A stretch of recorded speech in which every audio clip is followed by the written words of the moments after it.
और बताइए कैसे हैं। मैं राग सर आप लोग के बीच में उपस्थित हुआ हूँ।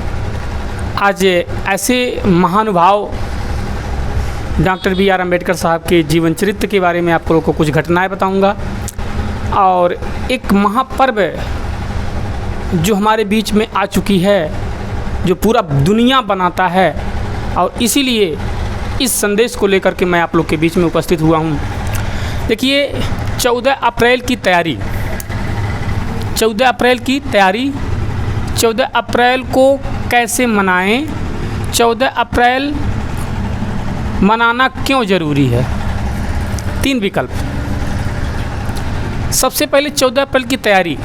14 अप्रैल की तैयारी शुरू हो चुकी है, क्योंकि आज आप लोग का 4 अप्रैल है और आज मात्र आज से 10 दिन है, मात्र आज 10 दिन है या 11 दिन है।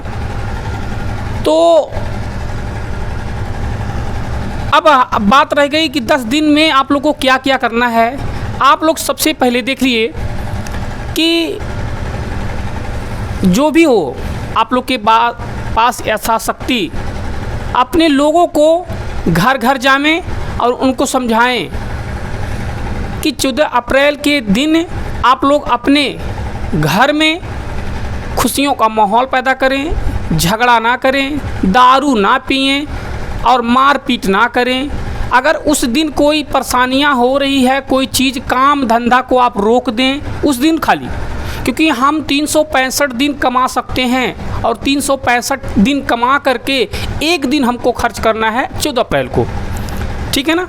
और 14 अप्रैल के दिन आप क्या करेंगे, आप लोग माताओं से बताइएगा कि अपने घरों में आप लोग जिनके घर पे फर्श है, फर्श को धो डालेंगी, साफ़ करेंगी, और जिसके पास फर्श नहीं है वो अपनी घर की लिपाई पुताई करेंगी और सुंदर सुंदर अपने बच्चों को कपड़ा पहनाएंगी, अपने सुंदर सुंदर कपड़ा पहनेंगी, और हो सके तो अपने रिश्तेदारों को भी इन्वॉल्व करिए। नहीं हो सक रहा, नहीं हो पा रहा तो ना करिए, कोई दिक्कत नहीं है। अगर हो सके तो अपने बेटियों को, अपने बहुओं को, अपने तमाम रिश्तेदारियों में त्योहारी जो देने का काम करते हैं आप दे सकते हैं, क्योंकि देखिए ये त्यौहार हम लोग के लिए कोई कोताही का त्यौहार नहीं है, क्योंकि चैत का महीना होता है। चैत में हमारे पास धन आता है और धन अगर आता है तो देने में कोई बुराई नहीं होती है। लेकिन जो अदर जो त्योहारें बनाई गई हैं जिसमें भदवारा में खिचड़ी पहुंचाया जाए, या जब अपने घर में भी नहीं होता है तब हम दूसरे रिश्तेदारों को भी खाना देने का काम करते हैं। तो आप लोग के पास ये चैत का महीना होता है जो संपन्नता का प्रतीक होता है। चैत का महीना जो होता है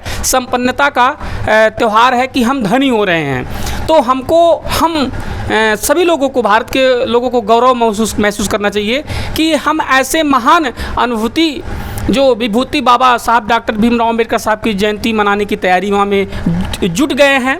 और आप लोग अपने घरों में अच्छा अच्छा कपड़ा पहने और पकवान बनाएं, और शाम के समय में आप लोग 5 कैंडल जलावें और ज़्यादा खर्च ना करें। ध्यान रखिएगा, आतिशबाजी ना करें, पटाखा बिल्कुल ना फोड़ें, क्योंकि पटाखा ना फोड़ें और दारू ना पिएं। ये 2 काम नहीं करना है। अबीर नहीं उड़ाना है, गुलाल नहीं उड़ाना है, किसी का कपड़ा नहीं फाड़ना है। ध्यान रखिएगा, आप लोग कोई भी प्रोग्राम करिए, बाबा साहब की जितनी भी प्रोग्राम है या बौद्ध धर्म की जितनी भी प्रोग्राम है वो बहुत शांतिपूर्वक मनाया जाता है, ठीक है ना, जिसमें प्रशासन भी हमारा साथ खड़ा होता है और शासन के द्वारा भी हमारे इस त्योहारों को मनाने का परमिशन है। तो आप लोग आतिशबाजी बिल्कुल ना करें, दारू शराब ना पिएं, झगड़ा किसी से ना करें। कोशिश करें कि अपने घरों पर शांतिपूर्वक बाबा साहब की जन्मदिन बहुत धूमधाम से मनाइए। इतना धूमधाम से मनाइए, इतना धूमधाम से मनाइए कि धरती की जर्रा जर्रा जय भीम बोले। और उसके बाद कैसे मनाएं, मैंने अभी अब तक प्रकाश डाला था कैसे मनाना है। और आप लोग अपने घरों में शाम को समय में कैंडल अगरबत्ती जलाएं और अपने सब परिवार बैठ करके बाबा साहब के फ़ोटो के सामने अगरबत्ती जलाएं। और हो सके तो आप लोग माताएं बहनें सोहर गीत गावें, सोहर गीत गा सकती हैं, मिठाइयाँ बांट सकती हैं। आप लोग सुबह के शाम में, सुबेरे में जान लीजिए, हलवा बनाएं और पूड़ी बनाएं, हलवा बनाएं और सभी लोगों को अपने पास पड़ोसों के घर में बांटिए, खिलाइए। क्योंकि देखिए जब किसी के घर लाल पैदा होता है, बेटा पैदा होता है, और ख़ासकर बाबा साहब जैसा, तो उसके खुशी का ठिकाना नहीं होता है। इसीलिए आप लोग अपने घरों में मिठाई बनवाइए, पकवान बनाइए और सबको खिलाइए। क्या करेंगे? सबको खिलाइएगा, ठीक है ना। और अपने पास पड़ोस के सभी लोगों को खिलाइए, मुंह मीठा कराइए, क्योंकि आज हमारे मसीहा आ रहे हैं, यानी उस दिन हमारे मसीहा का आगमन है। उस दिन से हम धनी, यानी जो गरीबी थी, गुलामी थी, परेशानियाँ थी, वही मसीहा ने जन्म लेते ही जान लीजिए हमारे धरती पर हमारे दलितों की जंजीर जो पैर में बंधी हुई थी वो आज़ाद हो गया था मेरे दोस्तों। तो हमारी एक खुशी का त्यौहार है, इतना धूमधाम से मनाइए। मैं तो बार बार कर रहा हूँ, इतना धूमधाम से मनाइए ना कि पूरी त्यौहार एकदम फीका पड़ जाए। पूरी त्यौहार को फीका कर दो यार, ऐसा मना डालो। क्योंकि सभी लोगों ने अभी देख रहे थे अयोध्या मंदिर बन रहा था, तो लोगों ने कहा ये है, ऐसा करेंगे, इतना तेज इसको मना डालो कि इनकी चर्चा ही खत्म हो जाए। हम ये नहीं कहते इनका विरोध करते हैं, विरोध नहीं करते हैं, लेकिन इतना अपने आप को इतना धूमधाम से इस त्यौहार को मना डालो कि इनकी त्यौहार को लोग ना जाने, इसको जाने। इतना धूमधाम से मनाइए। लेकिन हाँ, ज़रूरत पड़े तो देख लीजिए, आप लोग ऐसा काम ना करें, कागज़ परेशानी, अगर ज़रूरतें पड़े तो आप लोग अपने थानाओं से, एसओ से आप लोग परमिशन ले लें। पूरी परमिशन ले करके आप काम करें, कोई आपत्ति नहीं है, कोई परेशानी नहीं है। और अगर परमिशन नहीं देता है दरोगा या कोई, तो आप अपने घर पे मनाइए, कोई आपत्ति नहीं है, कोई परमिशन की ज़रूरत नहीं है। हाँ, जुलूस निकालेंगे तो परमिशन ले लीजिएगा। किसी तरह से आप कानून का उल्लंघन ना करें, क्योंकि ऐसे लोगों का मतलब हम बाबा साहब डॉक्टर भीमराव अम्बेडकर साहब के अनुयायी हैं। अगर उन्होंने संविधान बनाया तो उनके संविधान का हमको पालन भी करना है। ऐसा ना खुश हो जाए। देखिए, जज्बाती होना ठीक है, लेकिन जज्बात में बह जाना एक बिल्कुल कतई नहीं ठीक है। इसलिए अब देखिए 14 अप्रैल क्यों मनाएं? 14 अप्रैल इसलिए मनाएं क्योंकि जब आप अपने घरों में 14 अप्रैल मनाएंगे तो आपका बेटा देखेगा, आपकी बेटी देखेगी, तो पूछेगी पापा ये है क्या, ये क्या हो रहा है? तो आप उनको बताएंगे बेटा ये है हमारे मसीहा का जन्मदिन है। तो वो कहेगा क्या करते थे, तो सारा चीज़ आप बताएंगे कि वो बहुत पढ़े लिखे थे, संविधान बनाए। तो लड़के के अंदर भी एक ज्ञान जगेगा, अच्छा हमको भी पढ़ना चाहिए, वो भी पढ़ने और लिखने का उत्सुक हो जाएगा और पढ़ने लिखने का काम करने लगेगा, ठीक है ना। इसीलिए 14 अप्रैल को इस तरह से आप लोग मनाएंगे ताकि इस पूरे धरती पर 14 अप्रैल को मनाया जाता है, पूरे धूमधाम के साथ मनाया जाता है और इसमें कोई इफ बट नहीं है। और आप लोग भी मनाइए, कोई दिक्कत नहीं है, ठीक है ना।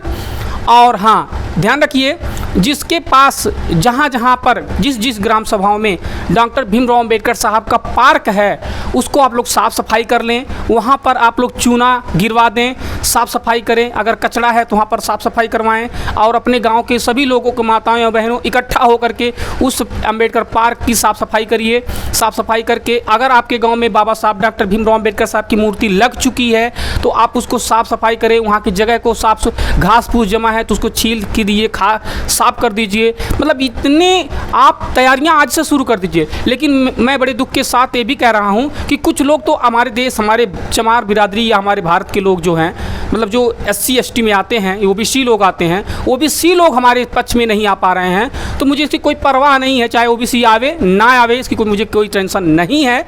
लेकिन मेरे दोस्तों, हम अपने भाइयों से, चमार भाइयों से मैं हाथ जोड़ के विनम्र निवेदन करता हूं कि मेरे दोस्तों, ज़िंदगी भर कमाओगे तभी नहीं इससे धनी होगे, जिंदगी भर कमाओगे तभी भी इससे धन नहीं होगे।